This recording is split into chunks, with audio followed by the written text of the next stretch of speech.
तो स्क्वायर का सेंटर कैसे निकालेंगे? जहां पर दोनों डायगोनल्स इंटरसेक्ट करेंगे वो उसका सेंटर होगा, और ये जो डिस्टेंस है वो कितना होगा? जो भी साइड होगी साइड का आधा। भाई स्क्वायर की साइड तो सेम होती है ना, चारों साइड इक्वल होती हैं, तो जो सेंटर निकलेगा वो यहाँ से कितना निकलेगा? आधा निकलेगा। मान लीजिए 6 सेंटीमीटर है तो 3 सेंटीमीटर हो जाएगा ये डिस्टेंस। ठीक है, खैर इतनी बारीकी में अभी नहीं जाते। तो इसमें देखेंगे इलेक्ट्रोस्टैटिक फोर्स निकालना है। सबसे पहले क्या बोल रहे हैं कि also compare this force with their mutual gravitational attraction if each weighs 0.5 kilogram. आते हैं अभी उस पर भी, पहले निकालेंगे इलेक्ट्रोस्टैटिक। ये जो लाइक चार्जेस रिपेल करते हैं और अनलाइक चार्जेस अट्रैक्ट करते हैं, इस वाली फोर्स को हम बोलते हैं इलेक्ट्रोस्टैटिक फोर्स। ठीक है, तो electrostatic force of repulsion, electrostatic force of repulsion between A and B. Repulsion मुझे इसलिए कहना पड़ रहा है क्योंकि दोनों चार्जेस सेम मैग्नीट्यूड दे रखा है, दोनों का पॉजिटिव, इज इक्वल टू, इसको बोलिए F E, electrostatic force F ई।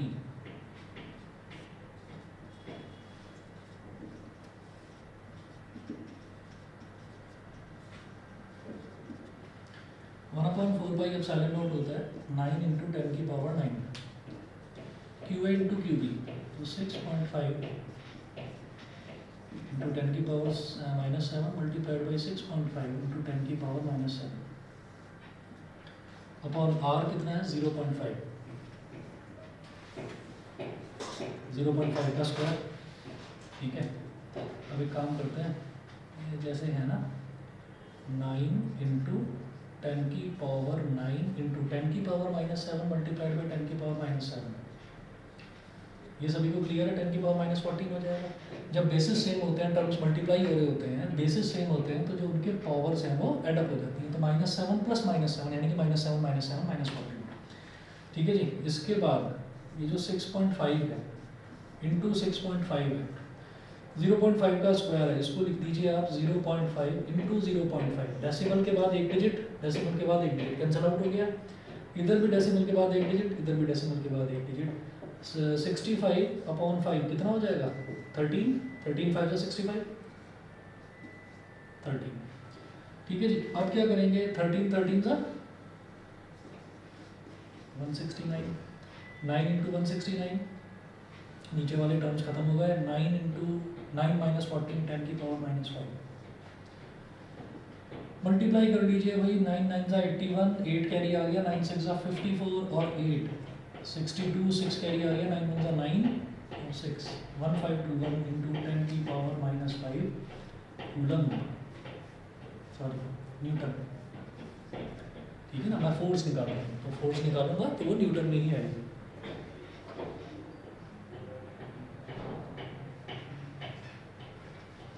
ठीक है, अच्छा इन्होंने जो ये फोर्स निकाली है वो 1.5 करके निकाली है, मैं आ जाऊंगा उस पर भी। ठीक है, फिलहाल मैंने 10 की पावर -5 करके छोड़ दिया, तो इस पर अभी आऊँगा। पहले इलेक्ट्रोस्टैटिक फोर्स आ गई, अब मुझे इस फोर्स को कंपेयर करना है किससे? ग्रेविटेशनल फोर्स से।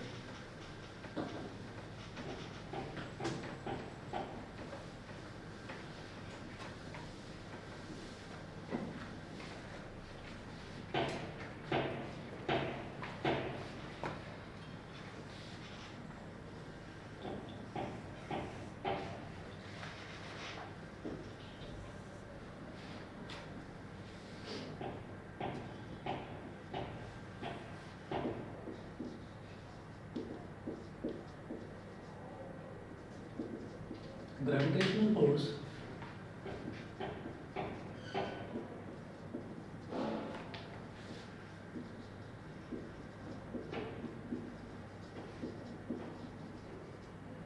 between the two spheres is equal to F G। ये क्या होता है? Capital G M1 M2 upon R square.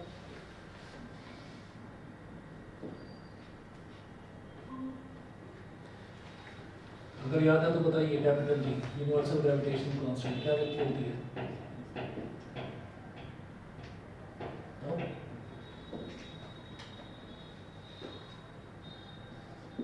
लिख लीजिए लीजिए 6.67 इंटू 10⁻⁻11, ठीक है। m1 m2, तो उन्होंने बोला if each sphere weighs 0.5 kilogram, तो दोनों स्फीयर्स का जो मास है वो 0.5 किलोग्राम इन्होंने दे रखा है।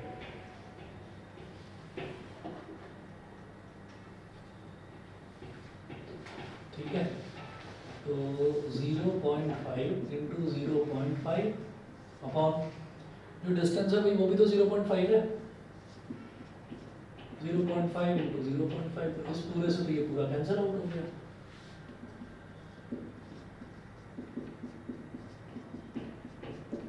ये ग्रेविटेशनल फोर्स आ गया।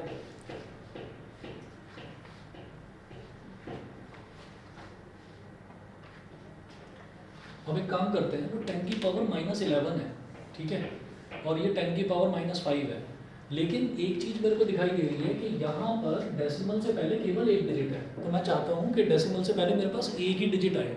तो एक चीज़ ना ये याद रखना कि बहुत छोटी छोटी चीज़ें हैं और इनमें ना बच्चा फॉर्मूला ठीक लगा लेता है और जरा से कंसेप्ट में गलती हो जाती है। कैलकुलेशन मिस्टेक बता रहा हूँ, 12th क्लास का बच्चा डिवाइड में और मल्टीप्लिकेशन में गलती करता है, डेसिमल्स को मूव करने में गलती करता है। तो ये याद रखना, छोटी सी चीज़ बता रहा हूँ, जैसे यहाँ पर लिखा हुआ है 1521, ठीक है, 1521 है, 1521 इंटू क्या लिखा है 10⁻⁻5 लिखा हुआ है, 1521 1521। मैं इस नंबर को छोटा करना चाहता हूँ, ठीक है, छोटा कितना करना चाहता हूँ कि डेसिमल से पहले बस एक डिजिट रहे, यहाँ डेसिमल से पहले एक ही तो डिजिट है, ठीक है, तो मैं चाहता हूँ डेसिमल से पहले एक डिजिट रहे। तो अगर ऐसे देखें तो यहाँ पर क्या लिखा हुआ है 1521.0 ऐसे लिखा हुआ है, और ये 10⁻⁻5 है। जब हम कहते हैं ना कि हम किसी नंबर को छोटा कर रहे हैं, तो साइड बाय साइड उसकी पावर को बड़ा भी करते हैं, ठीक है। जब हम कहते हैं कि किसी नंबर को हम बड़ा कर रहे हैं तो साइड बाय साइड उसकी पावर को छोटा भी करते हैं। तो क्या करेंगे, ये जो है इसको मैंने 3 प्लेसेस इधर शिफ्ट कर दिया, ठीक है, तो 1000 इतना बड़ा नंबर था वो मैं इसको 1 पॉइंट समथिंग कर रहा हूँ, ठीक है, तो मैं इसको छोटा कर रहा हूँ, तो मैं 3 प्लेसेस इसको इधर ले आया, तो भाई इसको इस पावर को 3 प्लेस बढ़ाना पड़ेगा, नंबर को छोटा कर रहा हूँ तो पावर को 3 नंबर बढ़ाना पड़ेगा, समझ गए। तो ये कितना हो जाएगा 1.521 इंटू 10⁻⁻2, ठीक, इतना न्यूटन हो जाएगा। ये मेरी बात समझ में आ गई, ठीक है। अब इसमें हंसने की जरूरत नहीं है, हो सकता है आपको लगे कि ये क्या बच्चों वाली चीज़ें बता रहा हूँ, लेकिन ये चीज़ दिमाग से निकल जाती है 12th में आते आते कि ये छोटी सी चीज़ है, इसका क्या फ़र्क पड़ना है, इसका फ़र्क पड़ जाएगा एग्जाम में, ठीक है। तो याद रखिएगा 1.521, तो ये मैंने बड़े नंबर को छोटा करा, तो जितना छोटा करूँगा उतनी ही पावर बढ़ा दूंगा। उल्टा देखिए, अगर मान लीजिए मेरे पास ये होता 15.76 इंटू 10⁻4, मान लीजिए ये होता, और मैं ये कहता कि नहीं मेरे को तो इसको बड़ा करना है, तो मैं क्या करूँगा 2 प्लेसेस डेसिमल को इधर शिफ्ट कर दिया, तो ये क्या बन जाएगा 1576, तो 2 प्लेसेस इसको इधर कर दिया, यानी कि नंबर को बढ़ाया है तो पावर को कम करेंगे, तो 10⁻4 - 2, ठीक है, ऐसा हो जाएगा। तो ये बन जाएगा 1576 इंटू 10 का स्क्वायर, ठीक है। तो ये बेसिक सी चीज़ है, याद रखना कि अगर किसी नंबर को मैं छोटा कर रहा हूँ तो छोटा कैसे करेंगे, डेसिमल को लेफ्ट में शिफ्ट करके, तो जो पावर है वो उतने ही प्लेसेस उतने ही नंबर्स बढ़ा दूंगा, ठीक है। किसी नंबर को बड़ा कर रहा हूँ पावर को राइट में शिफ्ट करके, तो नंबर को उतना ही छोटा कर दूंगा, पावर को उतना ही छोटा कर दूंगा, ऐसा करना है, कंपनसेट करना है। तो अब आप ये देखिएगा कि ये 1521 इंटू 10⁻⁻5 न्यूटन था, यही साइड में आप लिख लीजिए 1.521 इंटू 10⁻⁻2 न्यूटन। इससे क्या हुआ कि डेसिमल से पहले केवल एक डिजिट है, इधर भी डेसिमल से पहले केवल एक डिजिट है। अब देखिए ये है 10⁻⁻2, ठीक है, और वो 10⁻�11, तो अब जरा बताना 10⁻⁻2 और 10⁻�11 में बड़ा नंबर कौन सा है, 10⁻⁻2, बिल्कुल ठीक। तो ये वाला जो है ये बड़ा है 10⁻⁻2, तो सीधी सीधी बात है, उन्होंने कंपेयर करने के लिए बोला है, तो आप ये कहेंगे कि clearly FE is greater than FG। Electrostatic force जो है वो ग्रेविटेशनल फोर्स से काफी बड़ा है।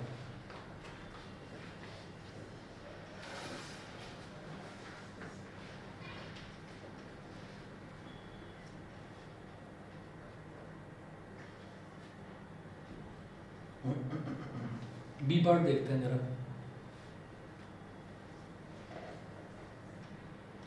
बी पार्ट देखिए, what is the force of repulsion if, first part, each sphere is charged double the above amount and the distance between them is half.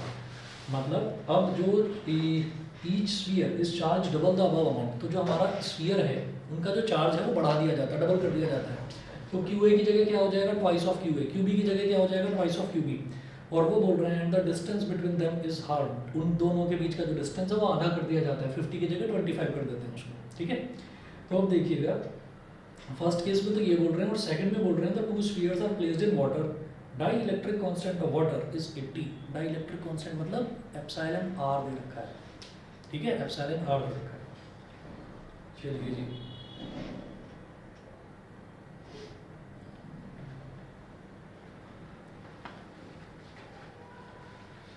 B का first part देखेंगे. Q A dash नई value आ रही है ना charges की, तो उसको Q A को क्यू ए डैश बोल दिया, ऐसे क्यू बी को क्यू बी डैश बोल दिया, is equal to twice of Q A. ठीक है, ट्वाइस ऑफ क्यू ए का मतलब क्या हो गया, 2 इंटू, और क्यू ए कितना दे रखा है, ये 6.5 इंटू 10 की पावर माइनस 7 है.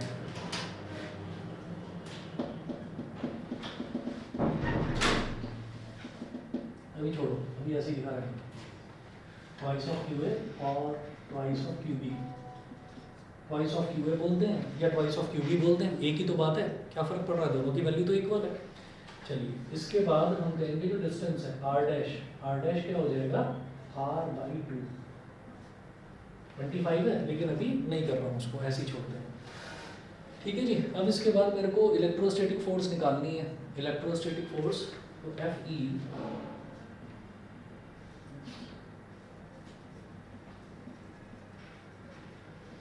F E dash 1/4 by epsilon naught Q A dash Q B dash upon R dash का square is equal to 1/4 by epsilon naught. Q A dash को क्या लिखेंगे, twice of Q A. Q B dash को क्या लिखेंगे, twice of Q B. R dash को क्या लिखेंगे, आर बाई 2 का होल स्क्वायर. इतना हो गया. इसके बाद अभी तक वैल्यू नहीं डाली है किसी की भी. देखना अगर कभी भी कोई ऐसा क्वेश्चन आए ना कि पहले कुछ चार्ज की वैल्यू दे रखी हो, फिर वो कहते हैं कि नहीं मैं इसको 3 टाइम्स कर रहा हूँ चार्जेस को, एक को 3 टाइम्स कर दिया, एक को 2 टाइम्स कर दिया, वैल्यू मत डालना, फालतू में आपकी मेहनत बढ़ेगी. अभी देखना क्या कर रहा हूँ, is equal to 1/4 pi epsilon naught 2 2 जा 4 4 क्यू ए क्यू बी. अभी आफत मत दिखाना कि 4 से 4 को काटना है मुझे. ठीक है, अभी मत करना कुछ भी. ये r/2 का होल स्क्वायर, तो ये क्या हो जाएगा, r स्क्वायर बाई 4. यहाँ भी मत करना कि 4 से 4 को काटना है, अभी शांति से रहना बस. अब क्या है कि कभी भी कभी डिनोमिनेटर का डिनोमिनेटर होता है ना, तो वो न्यूमरेटर में मल्टीप्लाई हो जाता है, पता होगा. डिनोमिनेटर का डिनोमिनेटर न्यूमरेटर में मल्टीप्लाई हो जाता है. तो ये 4 4 जा 16 हो जाएगा. मैं इसको क्या करूँगा, 16 इंटू 1/4 बाई एप्सिलॉन नॉट. ठीक है, 4 4 जा 16, 16 करके उसको बाहर निकाल लिया, मल्टीप्लाई है ना तो बाहर निकाल लिया, into Q A Q B upon R square. और इस पूरे को एक ब्रैकेट के अंदर बंद कर दिया क्योंकि इस पूरे की वैल्यू मेरे पास ये थी. ठीक है, तो अब इस पूरे की जगह ये वैल्यू डाल देंगे और सीधा उसको 16 से मल्टीप्लाई कर देंगे, तो हमारा काम आसान हो गया. ठीक है ना, अगर मल्टीप्लाई करें या डिवाइड करेंगे तो थोड़ा लेंदी हो जाएगा. तो ये क्या हो जाएगा, 16 इंटू एफ ई, यहाँ लिख देना फ्रॉम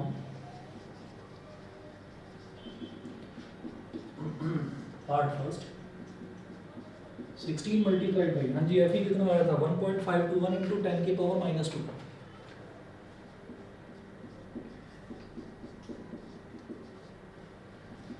मल्टीप्लाई करेंगे 16 1 जा 16, 1 कैरी आ गया, 16 2 जा 32 और 1 33, 3 कैरी आ गया, 16 5 जा 80 और 3 83, 8 कैरी आ गया, 16 1 जा 16 और 8 24, तो 24.336 इंटू 10 की पावर माइनस 2 न्यूटन. ठीक है,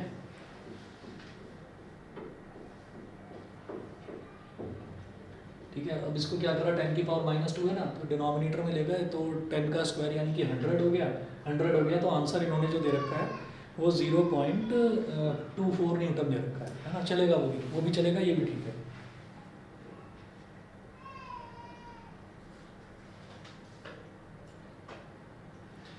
अच्छा जी, अब एक चीज़ और बहुत बढ़िया है, देखिएगा, जो इसका सेकंड पार्ट है, बी का सेकंड पार्ट है। अक्षय और सोमन यहाँ तक क्लियर है दोनों पार्ट्स, ए और बी का फर्स्ट? Yes sir. ठीक है।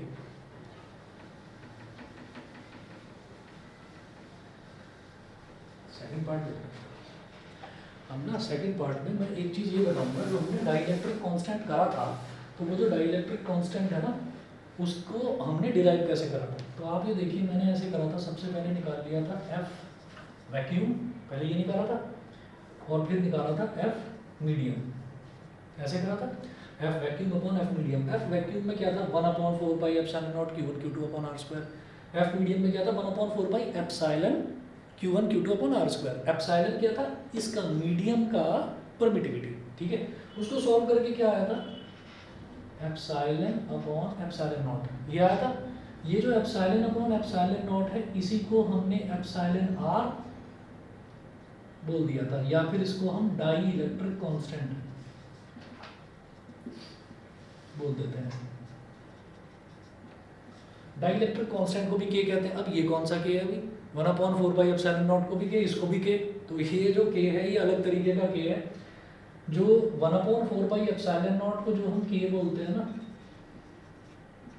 ये तो होता है ये सिंपल के जो हमने करा है। एक के होता है वो जो लैटिन में जो के लिखा जाता है, वो ऐसे लिखा जाता है, ऐसे लेस देन का साइन बनाकर यहाँ पर एक ऐसी लाइन बना देते हैं, ठीक है। अजीब सा के बनता है वो, ठीक। तो वो ये वो वाला है, समझ गए, ठीक। तो है दोनों ही के, वो आपका 1/4 पाई एप्सिलॉन नॉट वाला है, और ये वाला के है, ठीक। अब ऐसे ही इसमें जब अभी तो हम एप्सिलॉन देख रहे हैं, अभी जब हम इसमें फर्स्ट थर्ड चैप्टर में पहुंचेंगे, तो थर्ड चैप्टर में आप एक चीज़ देखेंगे, इलेक्ट्रोमोटिव फोर्स, EMF। कहने के लिए फोर्स है तो यूनिट तो न्यूटन होनी चाहिए, तो यूनिट न्यूटन ना होकर उसकी यूनिट वोल्टेज में होगी, वोल्ट्स होगी, ठीक। और उसमें और एप्सिलॉन में अंतर क्या होगा, इतना सा अंतर होगा, ये ऐसे, बस उसको ऐसे यहाँ से घुमा दिया जाएगा, ठीक है। तो 2-4 टर्म्स हैं, वो जो हैं, जो लेटर्स हैं, वो आपको थोड़ा सा परेशान करेंगे, पर कोई नहीं छोड़ो, हम तो एप्सिलॉन R रखेंगे यार, हमको उससे ठीक है। अच्छा, अब ये जो एप्सिलॉन R है ना, इसी को बेटा डाइलेक्ट्रिक कांस्टेंट बोलते हैं, और यही हमको 80 दे रखा है, यहाँ पर 80 दे रखा है, ठीक। तो अब आप ये देखिएगा,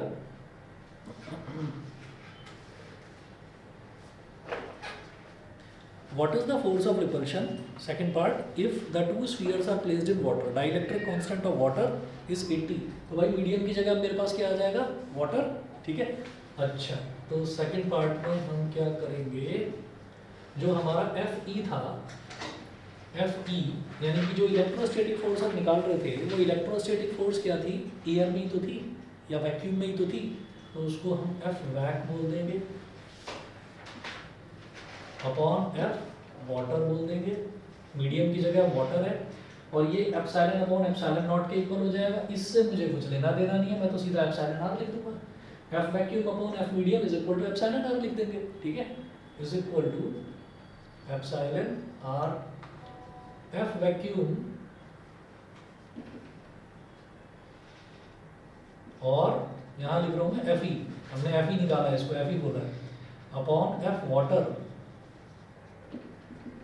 इज इक्वल टू 80, ब्रैकेट में लिखिएगा यहाँ पर गिवन। यहाँ तक समझ में आ रहा है कि नहीं, ये बता दो, ठीक है। आगे चलते हैं, ये मिटा रहा हूँ नीचे से।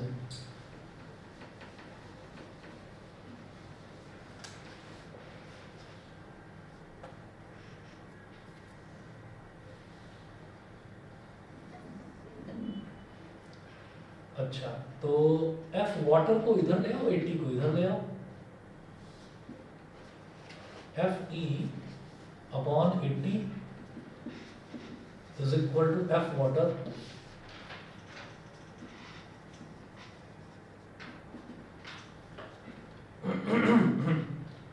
तो Fe अपॉन 80 हो गया, तो Fe कितना था भाई, 1.58521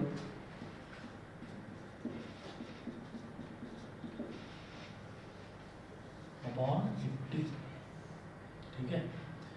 और इसका ना डेसिमल उड़ा दो जरा, 1 2 3, 3 0 ले आते हैं नीचे, 8 1 जा 8, 1 2 3 4।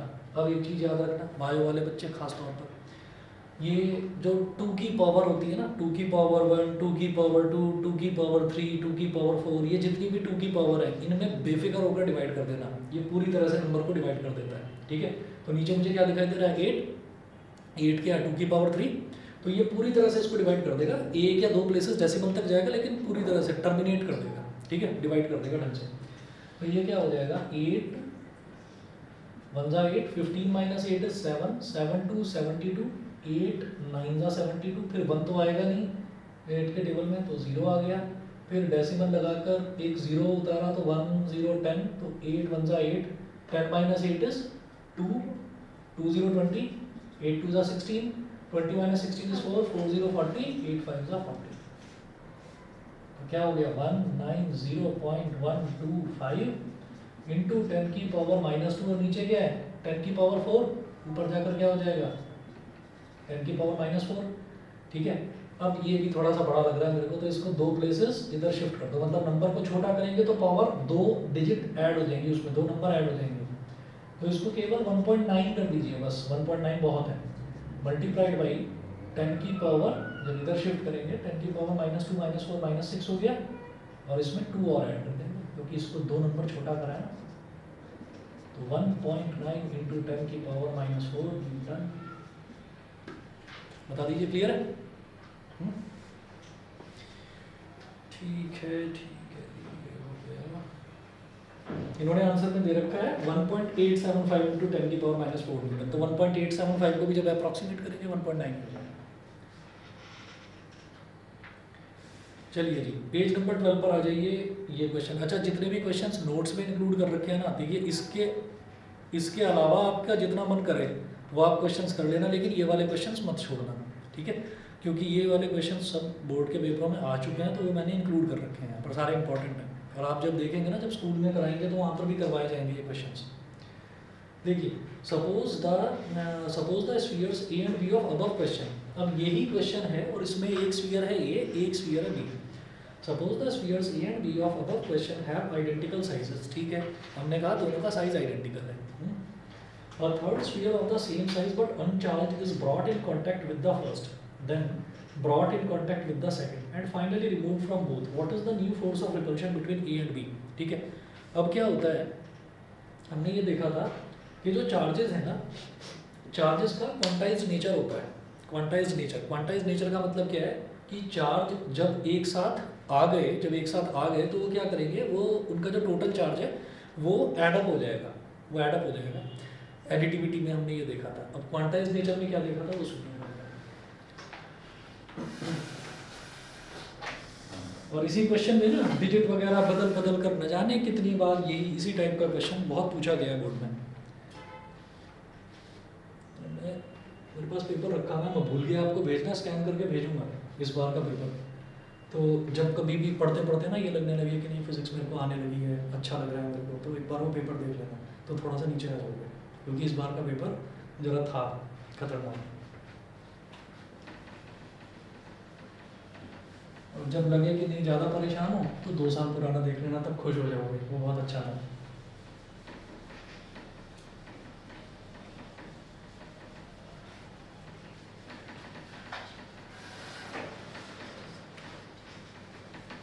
बाकी 11th से आपको ओवरऑल आसान ही लगेंगे सारे सब्जेक्ट, केमिस्ट्री भी आसान लगेगा, फिजिक्स भी आसान लगेगा।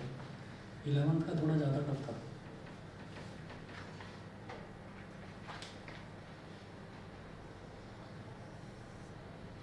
हाँ जी, देखिए क्या बोल रहे हैं कि यही स्फीयर्स हैं ए और बी जो इससे पहले वाले क्वेश्चन में थे, और क्या बोल रहे हैं कि इन दोनों का जो साइज है वो बिल्कुल सेम है, आइडेंटिकल है। और एक तीसरा स्फीयर है, और क्या बोल रहे हैं, Suppose the spheres A and B of our question have identical sizes, a third sphere of the same size and uncharged is brought in contact with the first. ठीक है, अच्छा जब ये इस वाले क्वेश्चन की बात करी गई है, ऊपर वाले क्वेश्चन की बात करी गई है, तो इसमें हमने देखा था कि दोनों जो स्फीयर्स हैं उन दोनों पर चार्ज जो है वो सेम था, इक्वल था। तो जो चार्ज दे रखा था 6.5 इंटू 10⁻⁻7 न्यूटन, वो अभी नहीं लिखूंगा, बाद में जब जरूरत पड़ेगी लास्ट में लिखेंगे उसको, अभी नहीं लिखते हैं। तो अभी बस ये करेंगे, since both the spheres are identical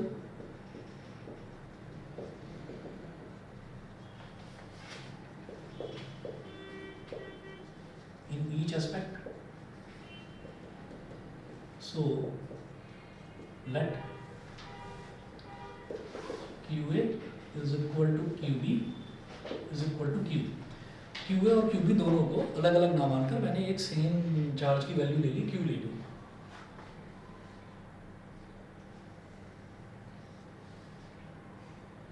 A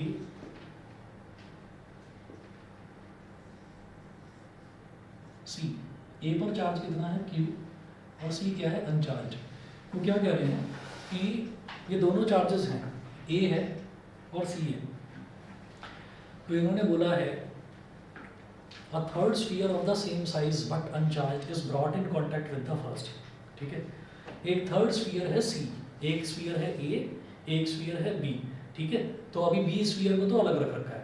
उन्होंने कहा कि एक थर्ड स्फीयर है C जो कि अनचार्ज है, तो इस पर चार्ज की वैल्यू कितनी है Q, और इस पर चार्ज कितना है 0 है। अब इनको they are placed in contact, यानी कि दोनों को एक साथ चिपका कर रख दिया। तो जब दोनों को कॉन्टैक्ट में रखा तो दोनों के चार्जेस ऐड अप हो जाएंगे। ठीक है,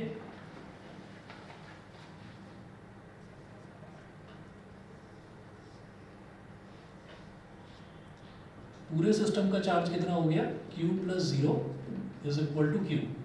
ठीक है, अच्छा अब ये दोनों जो है ना, अब ये दोनों जुड़ चुके हैं। अब जब ये दोनों जुड़ चुके हैं तो ये एक सिस्टम बन चुके हैं। अब क्या है कि दोनों ही जो है वो हर तरीके से आइडेंटिकल हैं, मास में, अपना रेडियस में, साइज में, हर तरह से आइडेंटिकल हैं। अब हमने इनको अलग अलग छुड़ा दिया। जब अलग अलग छुड़ा दिया तो पूरे सिस्टम पर चार्ज आ चुका था Q। ठीक है, अब जब अलग अलग छुड़ाएंगे तो दोनों में आधा आधा डिवाइड हो जाएगा। ठीक है, तो क्या होगा कि ये जो A है, अब इस A पर चार्ज रह जाएगा Q/2, और जो C है C पर भी चार्ज रह जाएगा Q/2। ये बताइए, ये समझ में आ गया? समझ गए? क्योंकि दोनों पर अब टोटल चार्ज Q हो चुका था, तो जब Q हो चुका था तो दोनों एक सिस्टम बन चुके थे। अब दोनों को छुड़ा कर बिल्कुल अलग कर दिया, तो दोनों हर एस्पेक्ट में इक्वल हैं, तो इक्वल इक्वल चार्ज चला गया दोनों के पास। तो Q/2 इसके पास, Q/2 इसके पास। ठीक है, इसी को हम इंडक्शन बोलते हैं कि एक चार्ज बॉडी दूसरी अनचार्ज बॉडी के कांटेक्ट में आती है तो वो उसको अपना चार्ज दे देती है।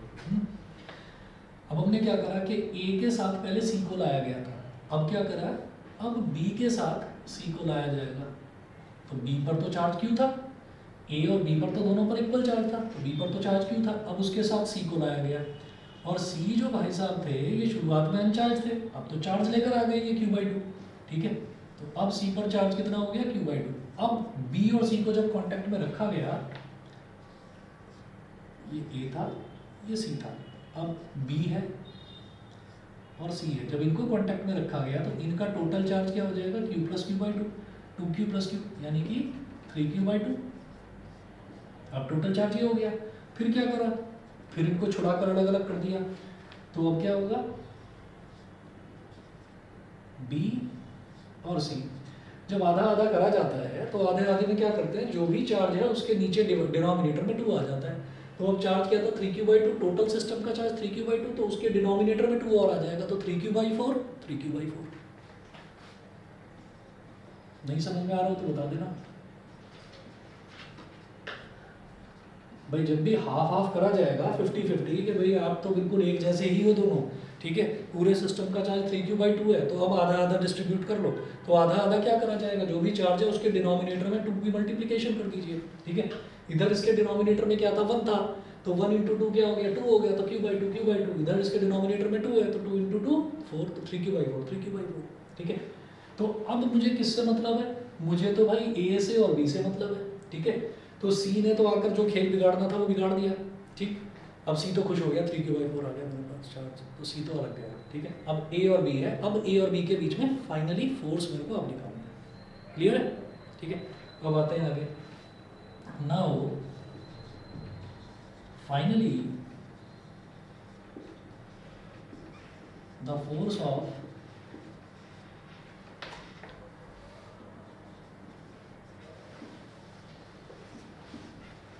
now finally the force of repulsion between A and B is FAB बोल दीजिए, ठीक है। कोई मीडियम तो नहीं दे रखा है ना, नहीं, कोई भी मीडियम नहीं दे रखा है, इसका मतलब एयर में पूछी जा रही है दोनों के बीच में force 1/4πε0 QA QB upon R square, QA QB upon R square. अब दोबारा सुनिएगा भाई, इसमें भी फिर से वही काम है, क्योंकि पहले वाले क्वेश्चन से ही मिलता जुलता है, तो पहले वाले क्वेश्चन की ही मैं हेल्प लूँगा। ये नहीं कि पूरी वैल्यू डालो फिर निकालो, नहीं। देखिएगा क्या करेंगे, 1/4πε0 QA की वैल्यू Q/2, QB की वैल्यू 3Q/4,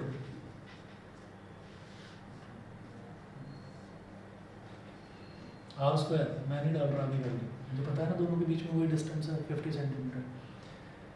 अब क्या करेंगे, ये 3 है और ये 2 4 8 है, तो 3/8 है ना न्यूमरेटर में, इस न्यूमरेटर के 3/8 को शुरुआत में मल्टीप्लाई कर दो।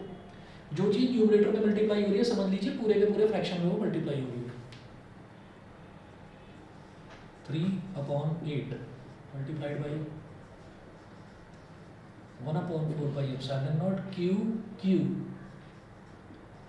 Q into Q upon R square, ये वही तो हो गया QA QB upon R square, ठीक है। QA is equal to QB is equal to Q, ये लिया था हमने, ठीक। इसकी वैल्यू कितनी थी फर्स्ट पार्ट में बताओ, 1.521 इंटू 10⁻⁻2 है ना, वो डाल दीजिए 3/8 into 1.521 into 10⁻⁻2 from question 1 part A, ठीक है। अब एक काम और करेंगे, पॉइंट गया नीचे आया 1000, ठीक है। इसमें भी ज़्यादा मेहनत नहीं करनी मुझे, वो 80,000 को 8 से डिवाइड करा था तो 10,000 आया था, यहाँ तो 1 ही आएगा बस। और 1521 जब करा था तो क्या आया था 190.125, सही है, ठीक है। वैसे क्वेश्चन अलग अलग सालों में आए थे, ठीक है, तो ये मिलता जुलता है, इस वजह से हम तो एक ही की हेल्प ले रहे हैं। चलिए जी, अब 3 से मल्टीप्लाई कर देते हैं, और ये 10⁻³ है, इसको ऊपर ले जाएंगे, 3 5 15, 1 कैरी आ गया, 3 2 6 और 1 7, 3 1 3, पॉइंट इधर, 3 0 0, 3 9 27, 2 कैरी, 3 1 3 और 2 5, 570.375, और ये 10⁻³ ऊपर जाएगा, माइनस बन जाएगा, इंटू 10⁻⁻2 -3, इतना हुआ, इज इक्वल टू, फिर ये बहुत बड़ी वैल्यू दिखाई दे रही है तो भाई इसको इधर शिफ्ट कर दीजिए। शिफ्ट करेंगे तो आप इस बड़े नंबर को 2 डिजिट छोटा कर रहे हैं तो उधर 2 डिजिट ऐड कर देंगे, -5 में 2 डिजिट ऐड कर देंगे, तो 5.7 इंटू 10⁻⁻5 + 2, 5.7, ज़्यादा नीचे तो नहीं हो गया, दिखाई दे रहा है अक्षय सोमेन, 5.7 इंटू 10⁻, ठीक है बेटा, ठीक है, 10⁻³ Newton, 5.7 into 10⁻³ Newton,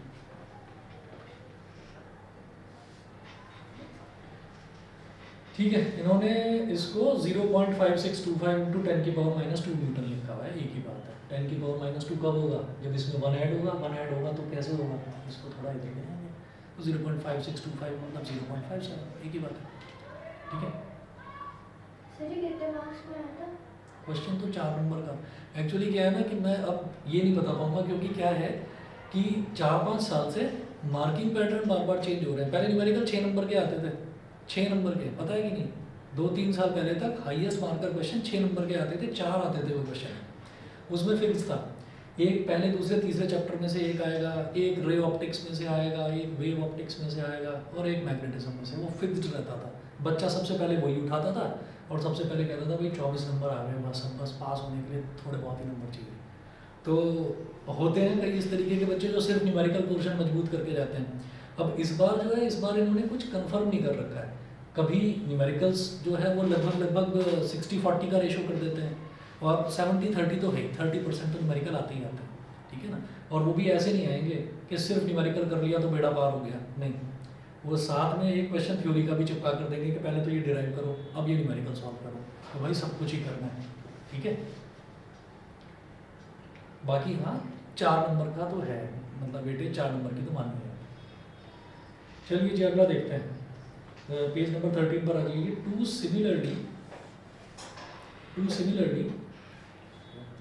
similarly equally charge identical metal spheres A and B repel each other with a force of 2 × 10⁻⁻5 Newton.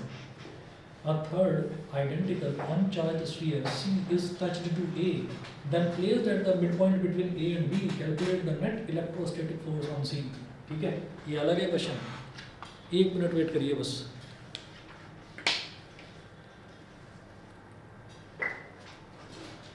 पहले जो करा था, जो सी था, उस सी को तो बिल्कुल अलग ही कर दिया था, इस बार सी को अलग नहीं करा है, बीच में रख दिया मिड पॉइंट, 1 मिनट था।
Two similarly equally charged identical metal spheres A and B repel each other with a force of 2 × 10⁻⁻5 Newton. ठीक है। A third identical uncharged sphere C is touched to A, then placed at the midpoint between A and B. Calculate the net electrostatic force on C. तो मेरे को C पर net electrostatic force निकालना है, ठीक है। तो जरा देखिएगा कैसे करेंगे इसको। अब हमारे पास ऐसा है कि जो थर्ड क्वेश्चन है,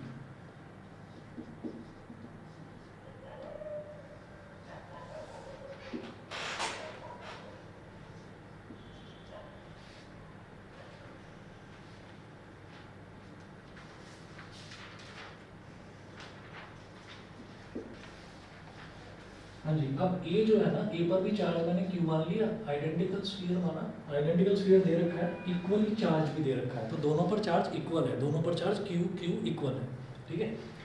अब इन्होंने फोर्स दे रखा है 2 × 10⁻⁻5 newton, that is equal to 1/4πε0 Q Q upon r² is equal to 2 × 10⁻⁻5 newton. भाई इसको इक्वेशन नंबर 1 बोलकर छोड़ दीजिए, ठीक है। अब मेरे को इसकी ज़रूरत पड़ने वाली है। उन्होंने क्या कहा, a third identical uncharged sphere C is touched to A। तो जो C है ना, C को पहले A के साथ टच कर दिया गया,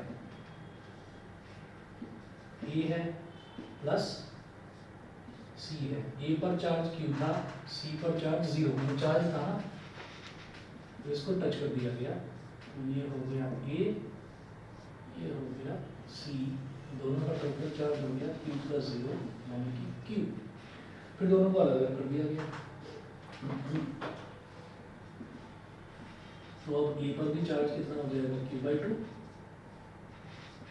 और C पर भी कितना हो जाएगा Q/2। अब जो C है ना, उसको C को अलग नहीं हटाया गया कहीं पर, उसको A और B के मिड पॉइंट पर रख दिया गया। यानी कि r/2 वाले पॉइंट पर। तो A पर चार्ज आ गया q/2,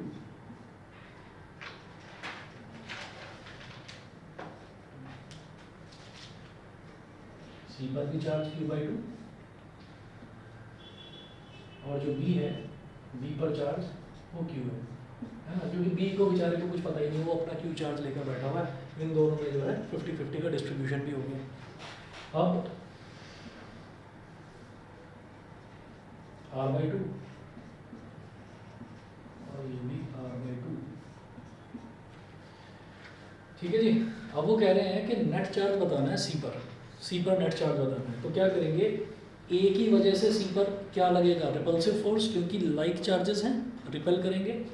और B की वजह से भी C पर रिपल्सिव फोर्स लगेगा, तो वो भी इसको रिपेल करेगा, ठीक है। तो दोनों का अलग अलग फोर्स निकाल कर तो फिर दोनों को ऐड कर देंगे, ठीक है। अब ऐड होगा या सब्ट्रैक्ट होगा तो वो समय बताएगा, 2 मिनट रुकिए बस। हम क्या करेंगे, वैसे तो रिपल्सिव फोर्सेस लगेंगे, तो एक तो इधर कर लीजिए ऐसे, ये क्या हो जाएगा, F C पर लगने वाला फोर्स A की वजह से FCA। क्वेश्चन पढ़िए दोबारा, क्या बोल रहे हैं, वो कह रहे हैं कि calculate the net electrostatic force on C। तो मुझे C पर बताना है कि भाई C पर कितना फोर्स लग रहा है, ठीक है। C पर लगने वाला फोर्स A की वजह से तो FCA बोलेंगे उसको, ठीक है। C पर लगने वाला फोर्स B की वजह से वो क्या हो जाएगा, FCB, वो इस तरफ लगेगा। खैर पहले मैं FCA निकालता हूँ, FCA, ठीक है। ऊपर वेक्टर का सिंबल बनाओ, वेक्टर का सिंबल, जब वेक्टर का सिंबल बनाते हैं तो मुझे यूनिट वेक्टर मल्टीप्लाई करना होता है। यूनिट वेक्टर होगा तो मल्टीप्लाई करूंगा ना, यूनिट वेक्टर तो है ही नहीं, तो फिर डायरेक्शन लिख देंगे, खुद ही लिख देंगे कि किस तरफ है उसकी डायरेक्शन, ठीक। FCA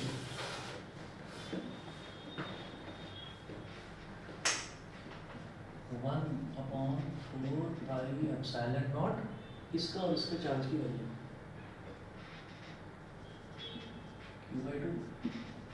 q/2 अपॉन r/2 का होल स्क्वायर।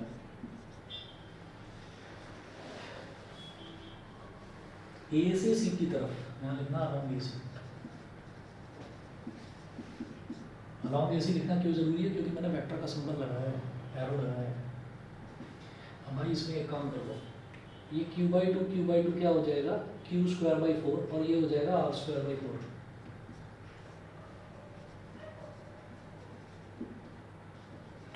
q²/4 r²/4। जब न्यूमरेटर का भी डिनोमिनेटर 4 है और डिनोमिनेटर का भी डिनोमिनेटर 4 है, तो इससे ये कैंसिल आउट हो जाएगा। 1/4πε0 q² अपॉन r², ये F के इक्वल है, ये F के इक्वल है, इज इक्वल टू F, यही था ना, 1/4πε0 q² अपॉन r², इसको F लिख दिया सर, ठीक। अच्छा, इक्वेशन नंबर 2 यहाँ लिख देना, फ्रॉम इक्वेशन 1 की हेल्प से मैंने इसको F के बराबर लिख दिया।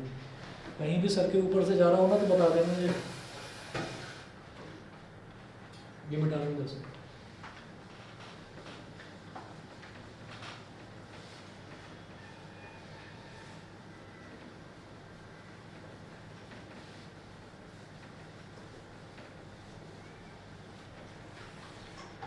जब भी कभी हमको फोर्स निकालना होता है तो दो चार्जेस के बीच में जब फोर्स निकालना होता है तो एक को फर्स्ट चार्ज, एक को सेकंड चार्ज मान लेते हैं। तो यहाँ पर फर्स्ट चार्ज A हो गया, सेकंड चार्ज C हो गया। अब B और C के बीच में निकालना है तो क्या बोलेंगे, FBC, FCB, चलिए C पर लगने वाला फोर्स B की वजह से,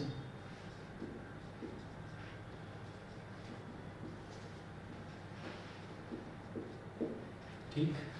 अब Q इंटू q/2 अपॉन r/2 का होल स्क्वायर,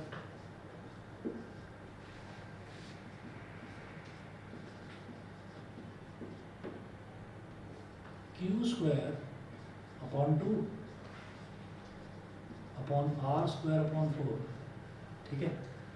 तो न्यूमरेटर का डिनोमिनेटर क्या है, 2, तो 2 1 जा 2 2 जा, ठीक, इतना हो गया। अब क्या होता है, सबसे ऊपर वाला टर्म सबसे नीचे वाले से मल्टीप्लाई होकर न्यूमरेटर में आ जाता है। अच्छा यहाँ पर लिख भी देते हैं अलोंग, अलोंग किसकी तरफ, अलोंग BC, ये डायरेक्शन हो गया। सबसे ऊपर सबसे नीचे वाला टर्म सबसे ऊपर वाले से मल्टीप्लाई होकर न्यूमरेटर में आ जाता है, तो 1/4πε0 2q², ये बीच वाले टर्म्स आपस में मल्टीप्लाई होकर डिनोमिनेटर में आ जाते हैं, तो 1 × r² इज r²। अब इसको 2 को बाहर निकालो,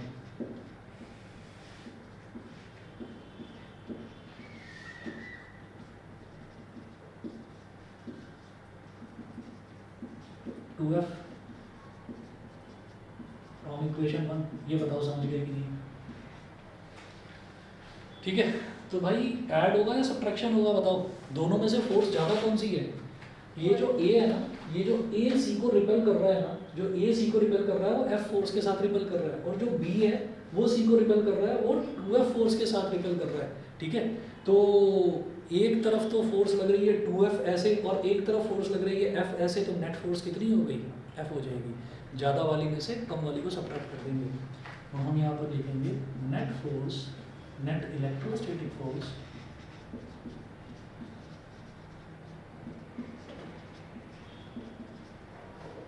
on net electrostatic force on C is equal to, अब ना मुझे एक चीज़ बता देना, ठीक है, मैं ऐसे ही यहाँ पर खड़ा हुआ हूँ चुपचाप, एक बच्चा आता है मेरे से पीछे ना, पीछे से 10 न्यूटन की फोर्स लगाता है, एक बच्चा आता है आगे से 5 न्यूटन की फोर्स लगाता है, ठीक है। अच्छा दोनों ने अगर आगे पीछे से 5-5 न्यूटन की फोर्स लगा दी तो मैं तो स्टेबल खड़ा हूँ, स्टेबल इक्विलिब्रियम बोलते हैं उसको।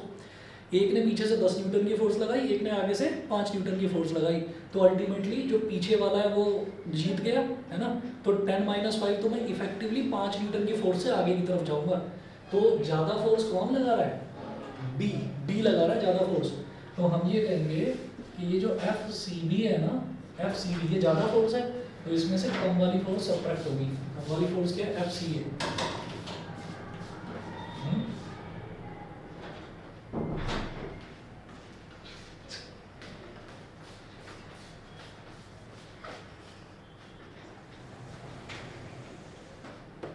तुम्हें तो पहचान रही होगी, ये तो न्यू फेसेस हैं। पता नहीं क्यों खड़ी हो गई आकर चुपचाप। FCB इसकी जो बड़ी बहन है वो जब छोटी थी ना, मतलब मेरे भाई की बेटी, वो इससे 10 महीने बड़ी है, उसको हम गोद में लेकर लिफ्ट में जाते थे। अब फ्लैट्स में वैसे तो आज मतलब नॉर्मली लोग 1-2 को जानते हैं, बस ऊपर वाले फ्लोर को जान गए, नीचे वालों को जान गए। उसकी क्या आदत थी, 6 या 7 महीने की थी, घूरती रहती थी, जिसको भी देखेंगे हम उसके मुंह के आगे, आँख के आगे हाथ लगा लेते थे, बेटा नज़र हटा ले। तो उसकी वजह से हमारी सबसे बातचीत वगैरह हो गई। बच्चे भी पता नहीं क्या क्या करते हैं। 2F - F, तो ये हो गया F, और यहाँ पर लिखेंगे अलोंग B से C की तरफ, क्योंकि वो वाला फोर्स ज़्यादा है, तो अलोंग BC, ठीक है। यानी कि 2 × 10⁻⁻⁵ न्यूटन अलोंग BC। ऑनलाइन वाले बताएं भाई, दोनों क्लियर?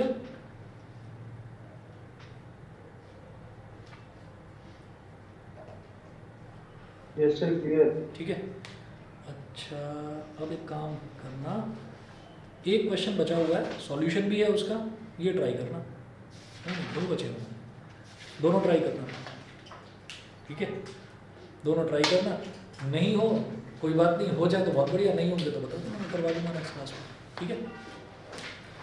होली तक सिर्फ ये हफ्ते में 3-3 क्लास लेंगे, होली के बाद में नंबर ऑफ क्लासेस बढ़ाएंगे, लगभग 1 या 2 एक्स्ट्रा क्लास हुआ करेंगे, ठीक है। चलिए जी,